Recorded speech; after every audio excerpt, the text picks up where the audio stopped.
아멘.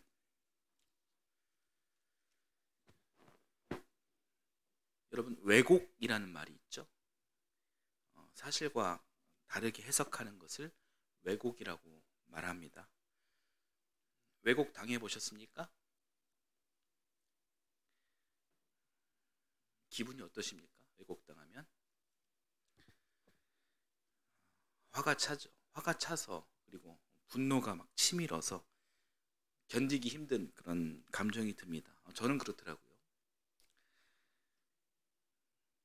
비슷한 감정을 가지실 거예요. 상대를 왜곡하는 일은 굉장한 큰 실수입니다.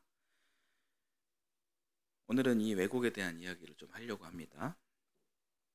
오늘 말씀은 지난 시간에 나눴던 그 이삭의 탄생 이야기에서 이어진 말씀이에요. 이삭이 태어났습니다. 태어난 다음에 어떤 일이 일어나는지에 대해 오늘 본문이 이야기를 해주고 있는 거예요.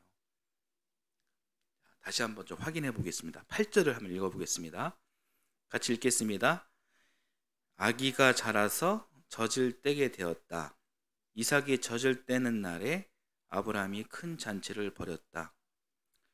이삭이 몇 살에 젖을 뗐을까요? 뭐 예나 지금이나 아이의 젖댄 시기는 뭐 비슷하겠죠? 보통 첫 돌 즈음에 젖을 떼죠. 그렇게 이제 추정해서 생각해 봤을 때 오늘 본문에서 이삭의 나이를 첫 돌, 만 2살 정도 이렇게 생각해 볼 수 있습니다. 이 즈음에 아버지 아브라함이 큰 잔치를 벌였다고 합니다. 오늘날 돌잔치랑 비슷한 것 같아요. 예나 지금이나 돌잔치를 했던 것 같습니다. 이 잔칫날에 아기 이삭이 많은 사람들로부터 축복을 받았습니다. 그런데 이 축복이 가득한 이 잔칫날에 누구에게는 저주의 날로 기록되고 있는 거예요. 그 누구가 누굴까요?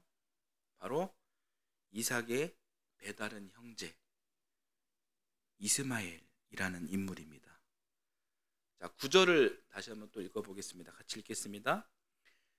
그런데 사라가 보니 이집트 여인 하갈과 아브라함 사이에서 태어난 아들이 이삭을 놀리고 있었다. 그러니까 아브라함과 그의 첩 하갈 사이에 태어난 아이가 이스마엘이에요. 9절에서 이스마엘이 이삭을 놀리고 있었다. 우리가 보는 세 번역은 그렇게 돼 있고요. 개역개정에는 좀 더 노골적으로 이야기합니다. 이스마엘이 이삭을 희롱하였다, 이렇게 이야기하고 있어요. 그러니까 뭐 세 번역이든 개역개정이든 이 우리말 성경 번역 내용입니다. 그런데 진짜 이스마엘이 이삭을 괴롭히고 희롱하고 놀렸을까요? 그러니까 이스마엘과 이삭의 나이 차이가 있어요. 이스마엘은 지금 16살 청소년이고, 그리고 이삭은 지금 2살입니다. 16세 청소년이 첫돌 된 아기를 어떻게 희롱하고 괴롭혔을까요? 여러분 상상이 좀 되십니까? 뭐 물리적으로 그것이 불가능한 것은 아니지만 저는 잘 상상이 안 됐습니다. 그래서 저는 이 부분 보면서 느낌표를 가졌어요. 많은 부분이 왜곡되지 않았나 하는 생각을 제가 지울 수가 없었습니다. 좀 더 구체적으로 이스마엘과 그의 어머니 하갈이 이 성경의 주류 인물들, 주인공들, 이리 누굽니까? 사라와 이삭이죠. 이 사람들로부터 왜곡을 당했다. 그리고 이들을 변호하는 이 성경의 저자들, 편집자들로 하여금 왜곡을 당했으리라, 이렇게 한번 생각을 하게 되었습니다. 그래서 조금 조심스럽지만 오늘 말씀에서 저는 사라와 이삭이 아니라 하갈과 이스마엘을 한번 변호해 보고 싶어요. 오늘 우리가 본문을 읽었지만 굉장히 가슴이 아프지 않았습니까? 한번 9절을 한번 다시 한번 보여주시겠어요? 9절. 이스마엘이 이삭을 놀리고 있었다. 우리말 번역 놀리고 있었다. 그리고 뭐 개역 개정은 희롱했다. 이 히브리어 원어는 뭐냐면 저를 한번 따라서 해보세요. 차하크. 예, 차하크예요. 이 차하크의 원형 뜻은요, 웃다, 놀다입니다. 그런데 우리말 성경은 어떻게 번역됐다고요? 새 번역은 놀리고 있다. 개역 개정은 희롱하고 있다. 이렇게 번역됐습니다. 16세 청소년이 2세 아기와 놀고 있다. 와 이런 해석과 그리고 16세 청소년이 2세 아기를 희롱하고 있다. 학대하고 있다. 어떤 해석이 더 자연스럽습니까?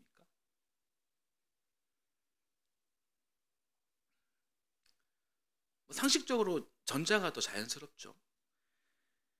그런데 많이 양보해서요. 16세 이 청소년이 굉장히 불량했다라고 칩시다. 그래서 이 2세 아기를 학대했습니다. 희롱했습니다. 그렇게 뭐 이해를 해볼게요.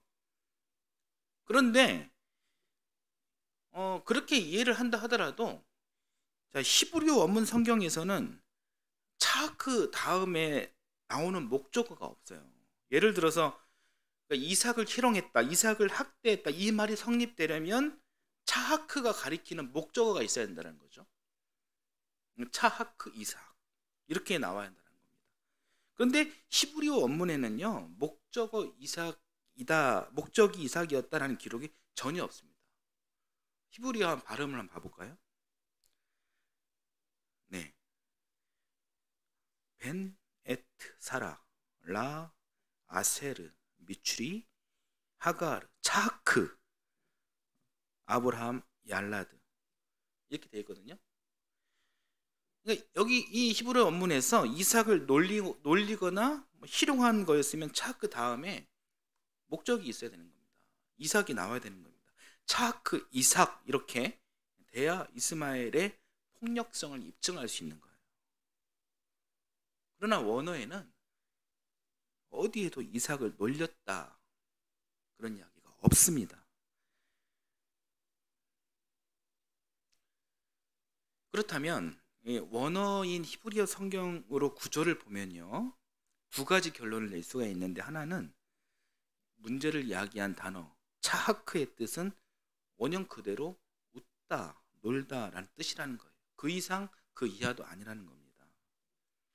이스마엘은 이삭과 이 잔칫날에 그냥 웃고 논 겁니다.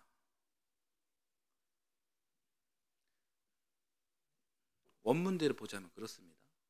그리고 또 하나의 결론은 우리말 성경 해석에 문제가 있다.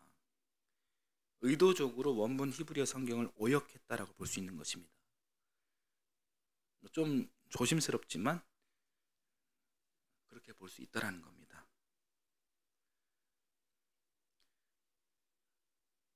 우리 교회 교인들이 많이 없으셔가지고 제가 이런 이야기를 자신 있게 하는 거예요. 출애굽기 32장 6절을 한번 볼까요? 자, 같이 한번 읽어볼게요. 제가 읽어드리겠습니다. 이튿날 그들은 일찍 일어나서 번제를 올리고 화목제를 드렸다. 그런 다음에 백성은 앉아서 먹고 마시다가 일어나서 흥청거리며 뛰놀았다. 자, 여기 출애굽기 말씀인데요, 여기서 뛰놀았다 이 단어가 차크입니다. 창세기 21장 9절 말씀과 똑같은 차크라는 단어를 쓰고 있어요. 그러니까 참으로 기뻐서 뛰는 것인 것뿐이에요. 이 출애굽기 말씀과 오늘 창세기 말씀의 히브리어 원어는 차크 똑같은데요, 두 책의 우리말 해석은 완전히 다른 겁니다. 하나는 놀렸다, 희롱했다, 학대했다 이런 것이고요, 다른 하나는 놀았다, 기뻐했다라는 것입니다. 여러분, 출애굽기가 맞습니다. 출애굽기 번역이 맞는 거예요. 한글 성경이 이렇게 오역한 이유는 무엇일까요? 그 이유는 사라와 하갈 중, 그리고 이삭과 이스마엘 중 주류 인물이 누구라고 했죠? 사라와 이삭을 대놓고 편들어주기 위해서입니다. 열방의 어머니가 사라이고 아브라함의 적자가 이삭, 아무리 이삭이다 할지라도 여러분 사실을 왜곡하면 안 되는 것이죠. 저도 사라와 이삭 편에 서 있는 사람이지만 이건 아니라고.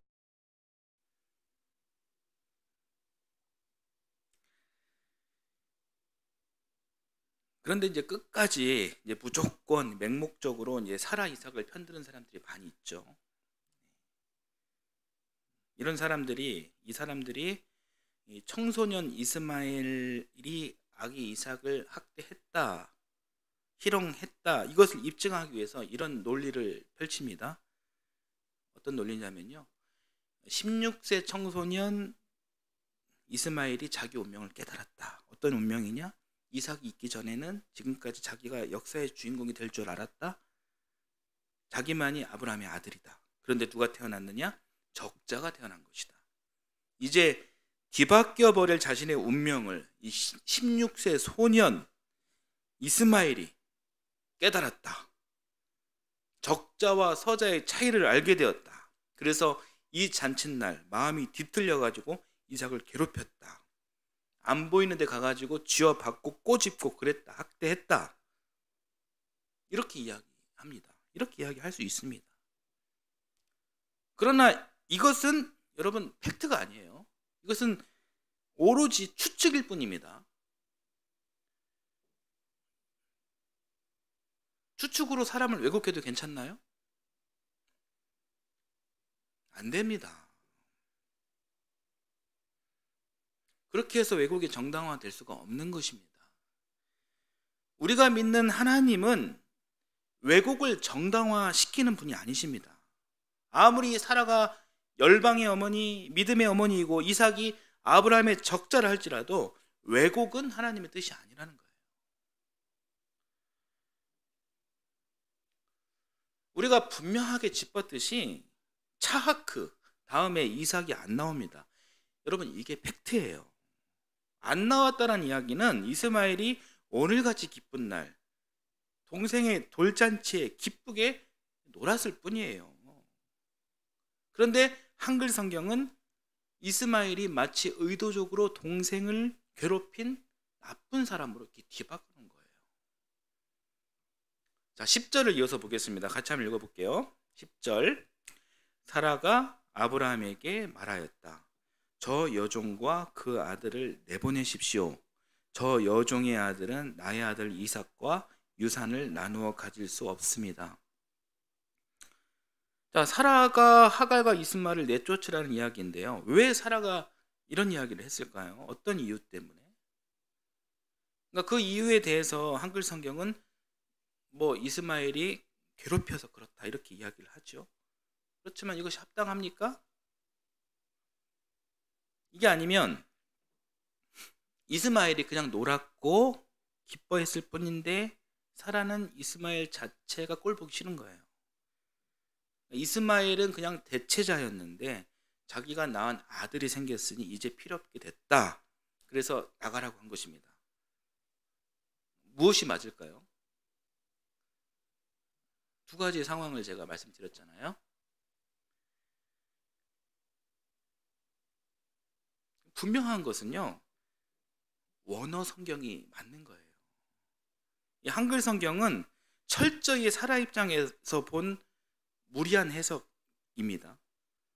사라 입장에서는 오늘 같은 날 웃어야 합니다. 누가 웃어야 합니까? 이삭이 웃어야 됩니다. 이삭만 웃어야 되는 거예요. 그런데 사라가 가만히 보니까 또 누가 웃고 있어요?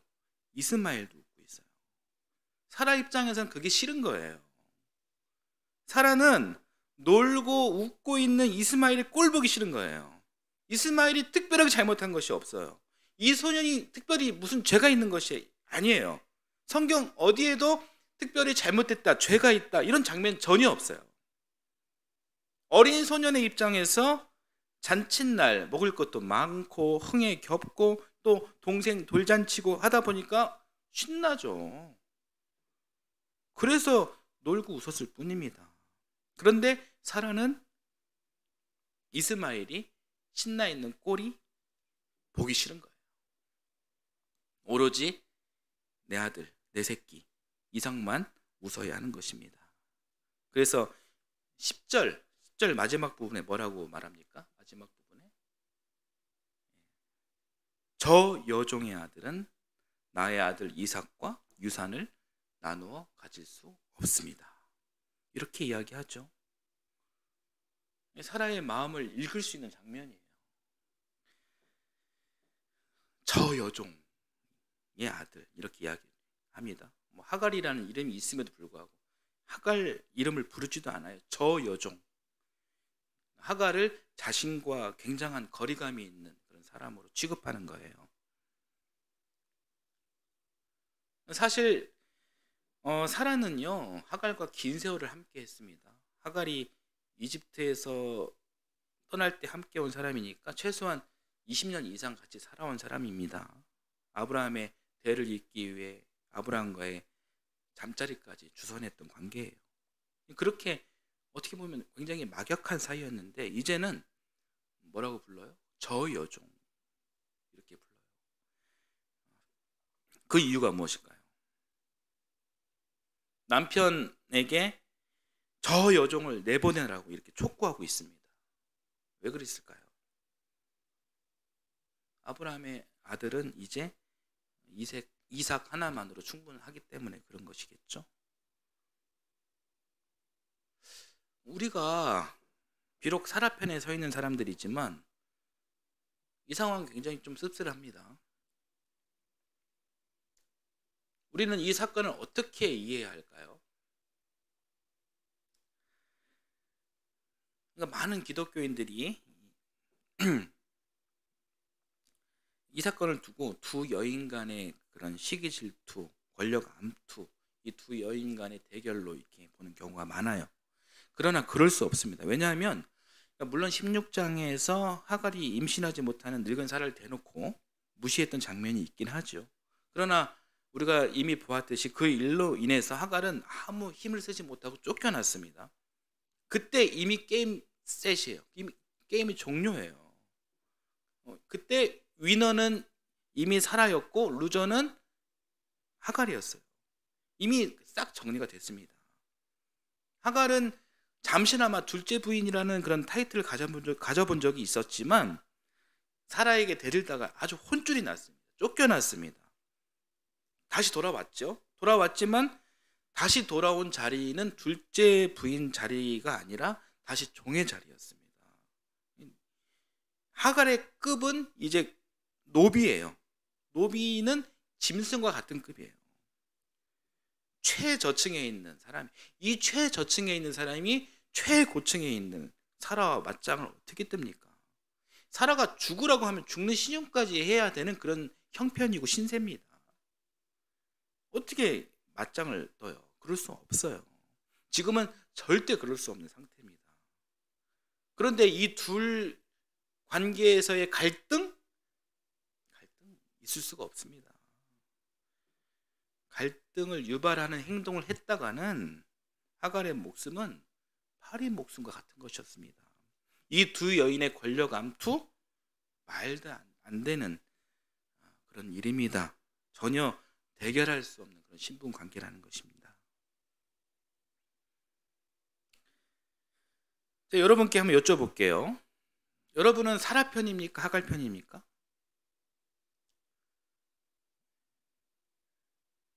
애매모하죠?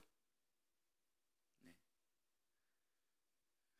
우리 이 집사님 뭐라고 그러셔요? 예? 사라?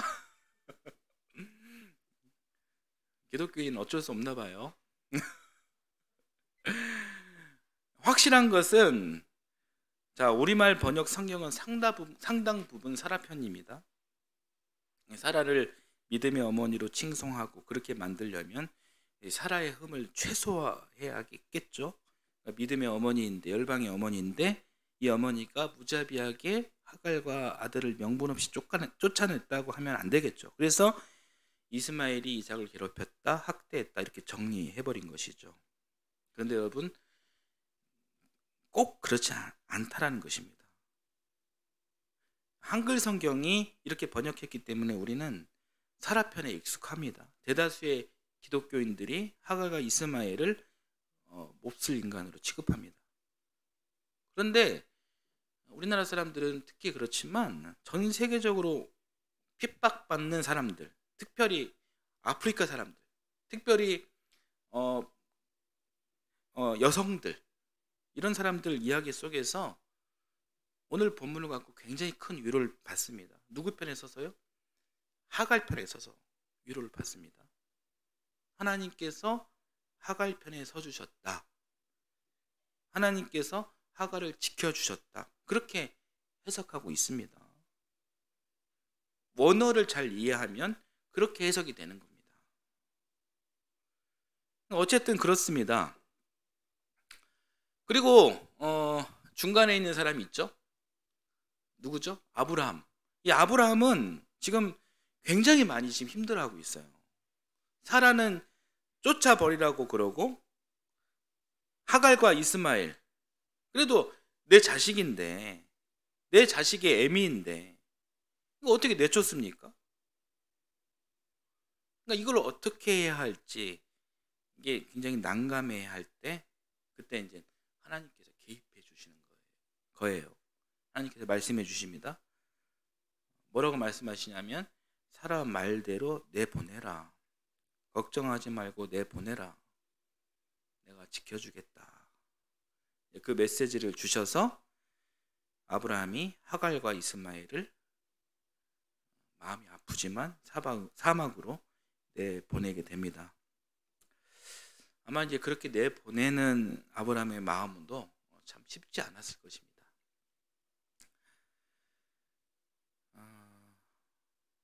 하갈과 이스마엘이 참 전라도 사투리로 짠하게 여겨집니다. 얼마나 억울할까요? 저는 아까 본문 읽으면서 울 뻔했어요. 너무 불쌍해서. 아닌 것은 아니기 때문에 사라가 온갖 산전수전을 다 겪은 참 기구한 인생을 살아오신 애잔한 그런 여인이긴 하지만 오늘 처음이자 마지막으로 제가 사라 할머니 좀 디스 좀 한번 해보려고 합니다. 사실 사라 잘못한 게 많아요. 대표적으로 사라가 잘못한 게 뭐냐면 하갈을 시바지로 아브라함에게 준 것은 믿음이 없었기 때문입니다. 12장 15장에 보면 하나님께서 아브라함에게 약속을 해주시죠. 내가 너를 통해 큰 민족을 이루게 하시겠다. 이렇게 약속을 분명하게 해주십니다. 그런데 아브라함도 그 믿음을 완벽하게 갖지는 못했지만 사라 입장에서는 이 말이 더 말이 안 되는 일이에요. 이 일이요. 아니 하나님, 내가 내 몸을 잘 아는데 어떻게 내가 애를 낳습니까? 지나도 한참 지났습니다. 그런데 하나님 도대체 왜 그러십니까? 왜 그렇게 불가능한 것을 갖고 이렇게 약속을 하십니까? 그랬습니다. 이 불가능한 약속 앞에 그동안 사라가 무슨 생각을 했고 행동을 했습니까? 그러니까 하나님께서 아브라함을 통해서 자식을 주신다고 했지 사라 자신의 몸을 통해서 자식이 있을 거라고 말씀은 안 하셨거든요. 그래서 사라가 이렇게 생각을 하는 것입니다. 어떤 생각입니까? 누구라도 아브라함에게 붙여줘야겠다. 그러니까 이 일을 내가 해결해야 되겠다. 하나님께서 말씀하시는 것은 불가능한 일이니까 이 일을 내가 해결해야 되겠다. 나를 통해서는 안 되니 누구라도 붙이면 되는 거 아닌가? 그래서 열심히 찾은 게 하갈이었어요. 이 하나님의 약속은 누가 이루는 겁니까? 사라가. 사라가 이루는 거예요. 굉장히 믿음 없는 사람이었습니다. 아브라함도 별반 다르지 않아요. 창세기 17장 17절 18절 말씀을 함께 보겠습니다. 같이 한번 읽어보겠습니다. 아브라함은 얼굴을 땅에 대고 엎드려 웃으면서 혼잣말을 하였다. 나이 100살 된 남자가 아들을 낳는다고? 또 90살이나 되는 사라가 아이를 낳을 수 있을까? 아브라함은 하나님께 아뢰었다. 이스마엘이나 하나님께서 주시는 복을 받으면서 살기를 바랍니다. 이스마엘이나 잘해 주십시오. 불가능한 약속 그만하시고 제발 이스마엘에게나 그 약속을 성취하십시오.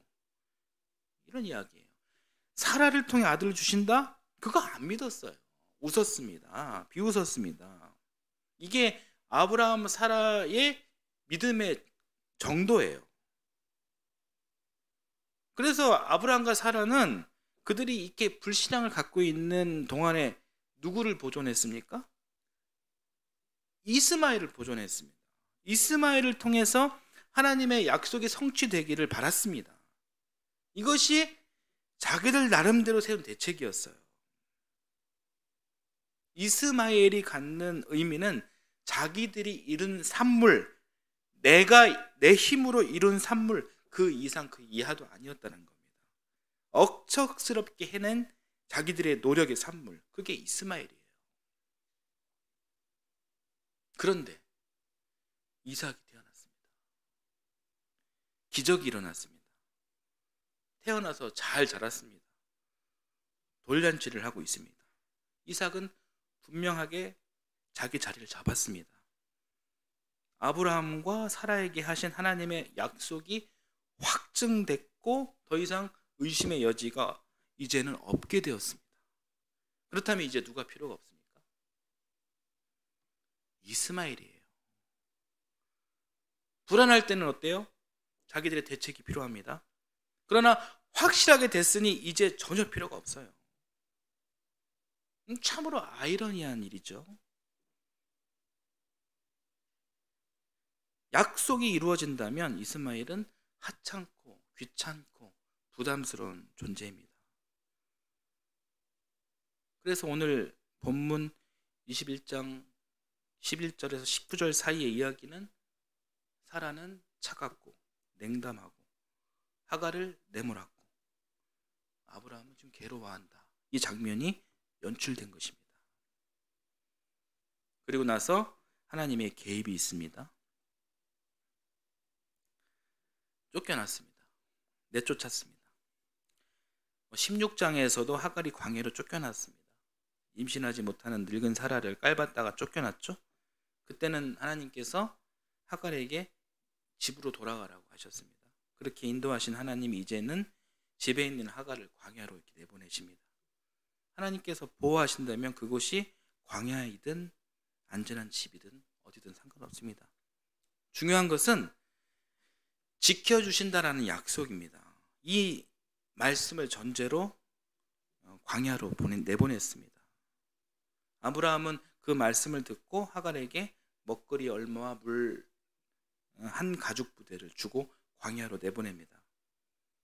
하나님의 약속이 있었다지만 하갈은 비통하죠. 억울하죠. 하갈은 16세 아들 이스마엘 손을 잡고 네겝 지역, 이게 어디냐면 오늘날 아라비아 사막 땅이에요. 그곳으로 내보내졌습니다. 물 없이 살 수 없는 곳으로 내보내졌습니다. 하갈은 이스마엘의 손을 잡고 그 황망한 사막에서 방황합니다. 돌고 돌다가 완전히 지쳐버렸습니다. 아들 이스마엘은 죽어가고 있습니다. 그래서 자기 발 앞에 덤불 아래에 아들을 뉘어놓고 웁니다. 지쳐서 웁니다. 억울해서 웁니다. 처절하게 웁니다. 죽어가는 아들의 모습을 보며 슬퍼서 웁니다. 모든 것을 다 포기하고 싶고 이제 더 이상 희망이 없고 죽을 수밖에 없구나, 그렇게 생각하면서 삶을 포기하고 있을 때, 울고 있을 때 하나님께서는 하갈과 이스마엘에게 천사를 보내십니다. 그게 17절, 18절, 19절, 20절, 21절 말씀이에요. 자, 굉장히 감동적인 장면입니다. 한번 같이 읽겠습니다. 하나님이 그 아이가 우는 소리를 들으셨다. 하늘에서 하나님의 천사가 하갈을 부르며 말하였다. 하갈아, 어찌 된 일이냐? 무서워하지 말아라. 아이가 저기에 누워서 우는 저 소리를 하나님이 들으셨다. 아이를 안아 일으키고 달래어라. 내가 저 아이에게서 큰 민족이 나오게 하겠다. 하나님이 하갈의 눈을 밝히시니 하갈이 샘을 발견하고 가서 가죽 부대에 물을 담아다가 아이에게 먹였다. 그 아이가 자라는 동안에 하나님이 그 아이와 늘 함께 계시면서 돌보셨다. 그는 광야에 살면서 활을 쏘는 사람이 되었다. 그가 바란 광야에서 살 때에 그의 어머니가 그에게 이집트 땅에 사는 여인을 데려가서 아내로 삼게 하였다. 네 아들이 우는 소리를 하나님께서 들으셨다. 가서 일으키고 손을 잡아 굳게 서라. 내가 이스마엘을 통해 큰 민족을 이루겠다. 이런 위로의 말씀을 주셨습니다. 이스마엘과 늘 함께 계시며 이 아이를 돌보셨고 아랍 땅에서 큰 민족으로 살아갈 수 있게 도와주셨습니다. 여러분, 우리가 지금 읽은 이 책이요, 이슬람 경전 코란이 아니에요. 지금 우리가 읽은 것은 성경책을 읽은 거예요. 성경 이야기예요. 사라는 하갈을 핍박하였고 내쫓았지만 하나님은 하갈과 이스마엘을 도우셔서 샘물이 터지게 하시고 그 자리에서 자리를 잡고 큰 민족을 이루게 하셨습니다. 코란의 말씀이 아니고 성경 말씀이에요. 여기까지가 오늘 본문 이야기입니다. 여러분 어떠십니까? 자, 오늘 말씀을 들으시면서 여러분 어떤 생각이 드시나요? 다시 질문 드릴게요. 하갈이 쫓겨난 이야기가 우리에게 어떤 의미를 던지는 것일까요?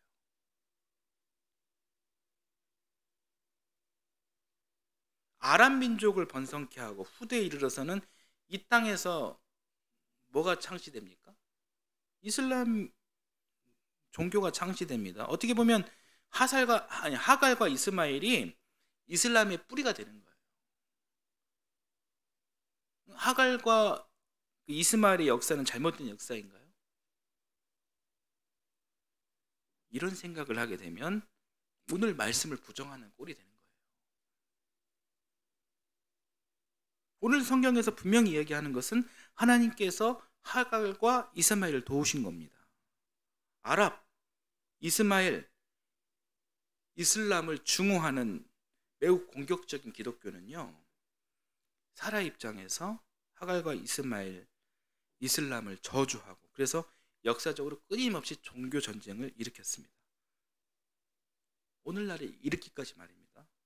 최근에 튀르키예 시리아 지진 이후에 잠잠하지만 그 이전까지만 해도 이스라엘은 시리아에 폭탄을 투하하면서 굉장히 무고한 생명을 앗아갔습니다. 최근에도 있었던 일이에요. 이 전쟁의 시작은 사라가 하갈을 쫓아낼 때 이때로 거슬러 올라가는 거예요. 이 종교 전쟁이 그날부터 오늘까지 지금 계속적으로 일어나는 겁니다. 오늘 말씀의 주제가 전쟁 이야기는 아니지만 나온 김에 잠깐 짚고 넘어간다면 우리가 배우고 알게 된 창조주 하나님은요, 이렇게 종교 전쟁을 부추기는 전쟁의 신이 아닙니다. 오히려 이 아랍과 그리고 기독교는요, 한 형제입니다. 한 형제예요. 이삭과 이스마엘이 형제인 것처럼 이삭과 이스마엘이 아브라함의 피로 생겨난 사람들 아닙니까? 그러면 형제인 거예요. 그래서 뭘 지향을 해야 되냐면 더욱 화해하고 대화하고 평화를 지향해야 하는 것입니다. 그것이 맞는 거예요. 자, 오늘 말씀을 좀 정리하겠습니다. 자, 하갈이 쫓겨난 이야기에 대해 사라 입장에서 한번 생각해 보고 싶어요. 하나님의 은혜를 받은 사람들의 삶의 태도를 보고 싶습니다.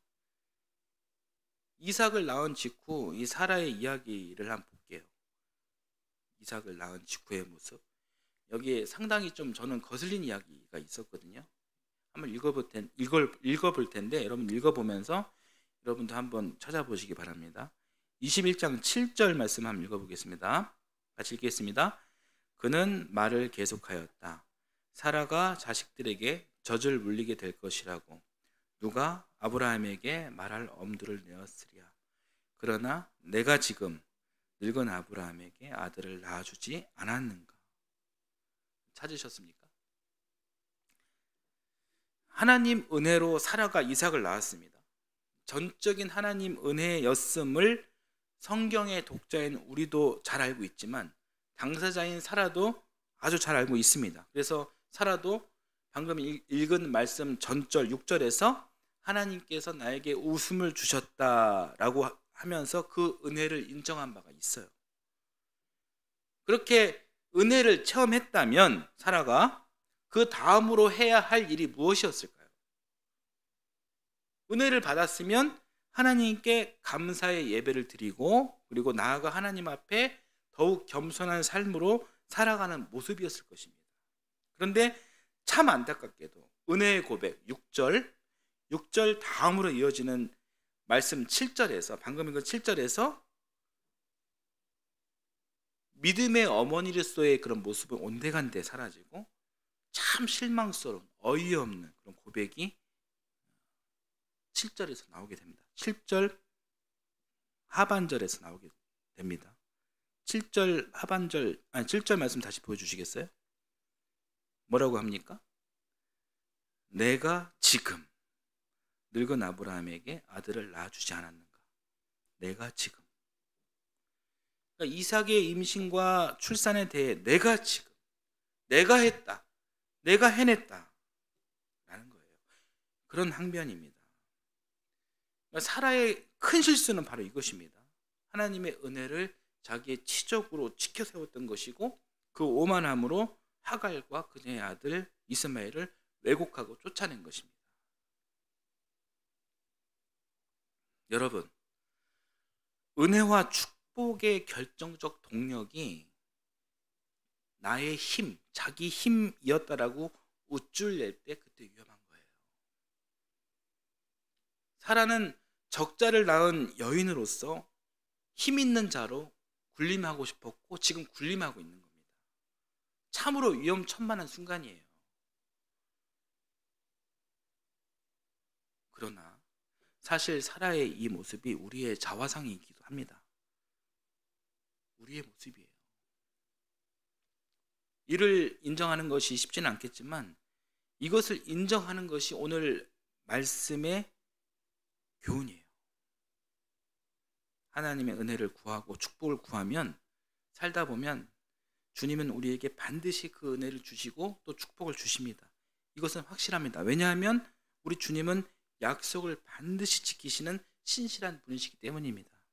그러나 신앙의 여정은 여기서 끝나는 것이 아닙니다. 그 다음이 있습니다. 그 다음은 우리의 겸손의 모습, 겸손한 삶이에요.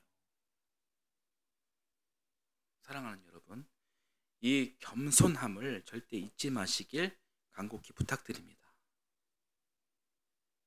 하나님께 감사하는 삶,